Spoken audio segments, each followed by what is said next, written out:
اس کا کوئی بھی نام رکھا جائے، اس کا نام منافع رکھ لیا جائے، اس کا نام کچھ رکھ لیا جائے، لیکن اگر قرآن مجید نے حرام کہا ہے تو بہرحال پھر وہ قرآن مجید پر ایمان لایا جائے پورے طور پر۔ جس چیز کو قرآن مجید نے غلط کہا ہے وہ بہرحال غلط ہے، دل و جان سے مان لی، اس پہ تعویلیں نہ کی جائیں، تشریحات نہ کی جائیں، جان چھڑانے کے لیے بہانے بازی نہ کی جائے۔ دوسرا حق قرآن مجید کا یہ ہے کہ قرآن مجید کو سیکھا جائے، اس کی تلاوت کو سیکھا جائے، اس کے تلفظ کو سیکھا جائے، اس کے مفاہیم سے آگاہی حاصل کی جائے، یہ حق ہے قرآن پاک کا۔ آج کل نا 2 4 5 10 لفظ جو آدمی انگلش کے بول لیتا ہے، لوگ کہتے ہیں پڑھا لکھا ہے، حالانکہ انگلش علم کا نام نہیں، زبان ہے۔ زبان اور ہوتی ہے اور علم، اردو ایک زبان ہے۔ مجھے بتائیے، اردو صرف جس کو اردو بولنی آتی ہو عالم ہے؟ تو اردو تو بول رہا ہے، وہ ایک زبان ہے۔ زبان اور چیز ہوتی ہے، علم۔ ہاں، اگر آپ زبان کے علوم سے آگاہ ہیں، اس کی آپ گرامر دیکھتے ہیں تو وہ بھی علم کا ایک حصہ ہے، لیکن علم تو اور چیز کا نام ہے۔ علم تو جاننے کو کہتے ہیں، آپ جاننے لگ جائیں، پہچاننے لگ جائیں، سمجھنے لگ جائیں چیزوں کو تو آپ عالم ہیں۔ تو قرآن مجید کو سمجھیں، اس پر غور کریں۔ جگہ جگہ قرآن مجید کہتا ہے اس پر تدبر کرو، اس پر تفکر کرو، اس پر غور کرو، اس کو سمجھو۔ قرآن مجید کے ساتھ اپنی وابستگی کو پیدا کریں، کوئی مشکل کام نہیں ہے۔ ایک رکوع قرآن مجید کا اگر روزانہ آپ ترجمے سے دیکھیں تو جہاں کوئی سوال کھڑا ہو آپ کسی عالم سے دریافت کر لیں، جو بات سمجھ میں نہ آئے کسی سے پوچھ لیں، اور میرا خیال ہے اگر آپ پوچھنا شروع کریں گے نا انشاءاللہ تعالی تو ہو سکتا ہے کچھ علماء بھی تیاری شروع کر دیں، صبح کے درس میں تلاوت قرآن مجید اور اس کا ترجمہ شروع ہو جائے۔ تیسرا قرآن مجید کا حق یہ ہے ہمارے ذمے کہ جب ہم اس پر ایمان لیں، اس کو سیکھ لیں تو پھر اس پر عمل کریں۔ صحابہ عمل کرتے تھے۔ حضرت انس بن مالک رضی اللہ تعالیٰ عنہ ارشاد فرماتے، جب بھی کوئی نئی آیت آتی صحابہ ایک دوسرے سے پوچھتے آج کون سی آیت آئی، اور اس پر عمل کرتے۔ لن تنالوا البر حتى تنفقوا مما تحبون، تم بھلائی کو نہیں پہنچ سکتے جب تک اپنی پیاری چیز راہ خدا میں خرچ نہ کرو۔ جب یہ آیت کریمہ نازل ہوئی تو حضرت عبداللہ ابن عمر آ کے حاضر بارگاہ ہوئے، عرض کی یا رسول اللہ مجھے گھوڑا اپنے مال میں سب سے پیارا ہے، لہذا یہ قبول کر لیں، اللہ کی راہ میں دینا۔ حضرت ابو ذر غفاری رضی اللہ تعالیٰ انہوں نے اپنے غلام سے فوراً کہا جو بہترین اونٹ ہے نا سواری کے لیے وہ دینا اللہ کے راستے میں، سب سے بہترین۔ تو آپ شام کو گھر آئے تو جو سب سے اعلیٰ اونٹ تھا وہ گھوم رہا تھا، تو آپ فرمانے لگے میں نے تم سے کہا تھا سب سے اعلیٰ اونٹ اللہ کی راہ میں دے دینا۔ عرض کی حضور یہ تو آپ کی سواری کے لیے ہے نا، اس کے بعد جو سب سے اعلیٰ تھا دوسرے نمبر پر میں نے راہ خدا دے دیا۔ تو حضرت ابو ذر غفاری فرمانے لگے میں نے سواری کے لیے ہی تو کہا تھا راہ خدا میں دینا ہے،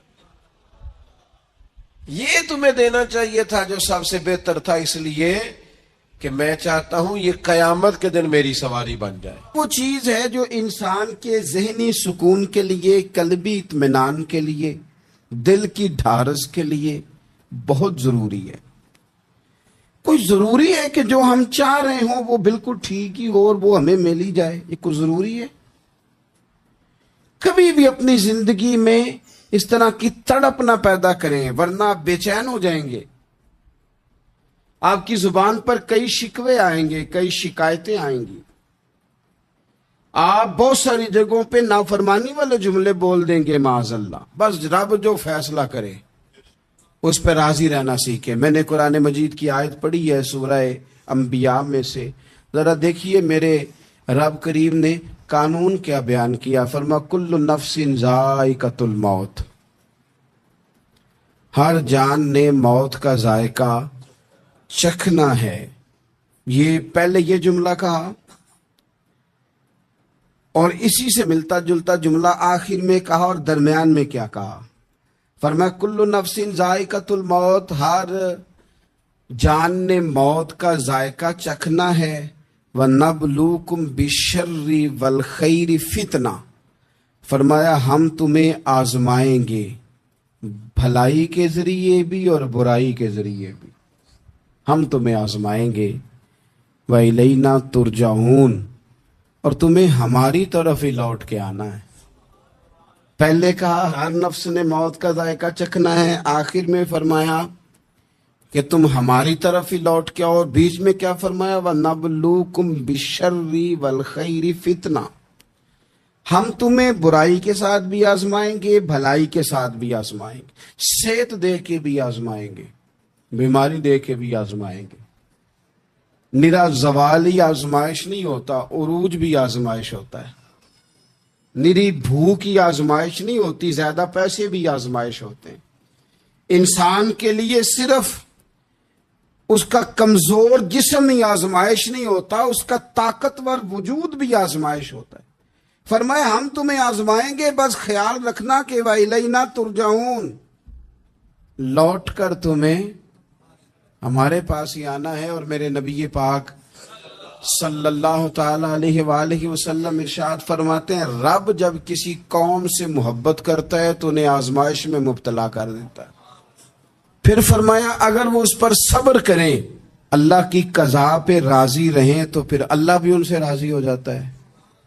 اور اگر وہ ناراضگی کا اظہار کریں کہ یہ مصیبت کیوں آئی، تو پھر اللہ بھی ناراض ہو جاتا ہے۔ اللہ تبارک و تعالی ضرور آزمائے گا، خیر کے ساتھ بھی اور پریشانی کے ساتھ بھی۔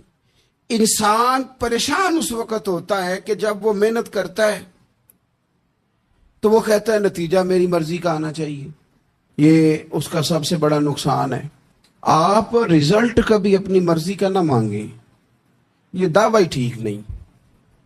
بہت سارے لوگوں کو جانتا ہوں جو کہتے ہیں میں بندہ بھی ٹھیک ہوں بھی دیانتدار، محنت بھی بڑی کرتا ہوں، توجہ بھی میری پوری ہے، پر پھر بھی معاملہ صحیح کیوں نہیں ہوتے؟ تو میں کہتا ہوں پہلی باتیں ساری ٹھیک تھی، آخری والی غلط ہے۔ اس لیے کہ محنت آپ کریں ساری، پر بندے نے رہنا تو بندہ ہی ہے نا۔ ساری محنت کر کے آپ کبھی اس نقطے کو سمجھ جائیں نا کہ 950 سال نبیوں نے تبلیغ کی، 1000 سال انبیاء نے تبلیغ کی، انبیاء نے، رب کے تربیت یافتہ لوگوں نے تبلیغ کی، 2 لوگوں نے کلمہ پڑھا، 4 لوگوں نے کلمہ پڑھا، لیکن میں آپ کو دیانتداری سے بتاتا ہوں کہ وہ کامیاب ہو کے گئے دنیا سے۔ انبیاء کامیاب ہوئے، کیوں؟ اس لیے کہ رب نے انہیں کہا تھا جا کے پیغام دینا ہے، یہ نہیں کہا تھا کہ بندوں کا بدلنا بھی ضروری ہے۔ ہمارے بچے پتہ کیا کرتے ہیں؟ وہ فٹافٹ نہ پریشان ہو جاتے ہیں۔ نبیوں کے ذمہ تبلیغ کرنا ہے، یہ ان کا ذمہ نہیں کہ لوگ ضروری کلمہ پڑھیں۔ ہدایت تو رب کریم کے دستے قدرت میں ہے۔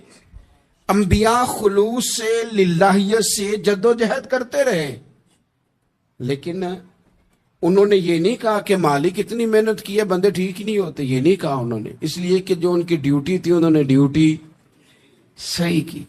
ہم نے اپنی ڈیوٹی کرنی ہے۔ پریشان اس وقت ہوتے ہیں جب نتیجہ اپنی مرضی کا مانگتے ہیں۔ نتیجہ نہ اپنی مرضی کا مانگے، رزلٹ نہ اپنی مرضی کا مانگے۔ اور جناب پیر صاحب میں فلانا وظیفہ بھی پڑھتا ہوں، فلانا وظیفہ بھی پڑھتا ہوں، فلانا وظیفہ بھی پڑھتا ہوں، دل نہیں صاف ہوتا، تو میں نے کہا یہ تو اللہ نہیں کر رہا ہے۔